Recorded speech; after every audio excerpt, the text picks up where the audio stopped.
வரும்போது கூட ஐயா வரும்போது கூட எங்க ஐயா எங்க போறேன்னு கேட்டாங்க. நான் அந்த டியூஷன் தான் படிக்க போறேன்னு நடிச்சுட்டு தான் வந்தேன். அப்படியே நம்பிட்டாங்க. எங்க வீட்டுல சின்ன வயசுல பயங்கர நடிகர்.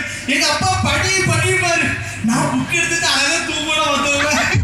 வரதே தான் இருக்கு, அவ்வளவு நடிப்பாங்க அழகா படிக்கிற மாதிரி. நான் கூட ஸ்கூல்ல ராஜா வேஷம் போட்டுட்டு நாட்டு ரோட்ல போய் நின்றுட்டு ஃபர்ஸ்ட் பிரைஸ். அவனும் எப்போ அடிக்கடி ஃபேன்சி ட்ரெஸ் காம்படிஷன் போவாங்க. ஆமா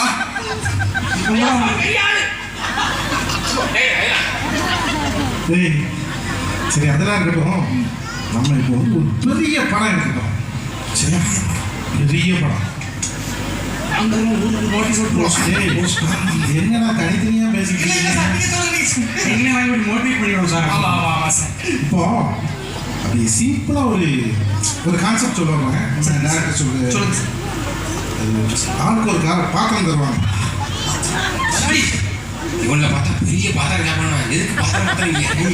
நீ சம்பளம் கொடுக்க பாத்திரம் கொடுத்துருவாங்க பாத்திரம் நீ பாத்திரம் அப்படின்னு என்னன்னு பாத்தீங்கன்னா ஆளுக்கு ஒரு பாத்திரம் சார். இவங்க எல்லாம் நான் தான் கூப்பிட்டேன். நான் தான் முதல்ல பேசுறேன். பார்த்தேன் எனக்கு ஒரு பெரிய பாத்திரமா இருக்கு. என் சைஸை பார்த்தீங்களா? அதெல்லாம் கிடையாது. நாங்கள் சென்னையில் நான் தான் கஷ்டப்பட்டு அட்ரஸ் எல்லாம் கொடுத்து நான் தான் கூப்பிட்டு வந்தேன். எனக்கு தான் பெரிய பத்திரம். நான் தான் இருக்கிறதே சின்ன, எனக்கு தான் பெரிய பாத்திரம். நான் தான் நிறைய அவர் சொல்றது கதாபாத்திரம்டா, கதாபாத்திரம். நடிக்கிறதுக்கு எவ்வளோ போகும் தெரியல.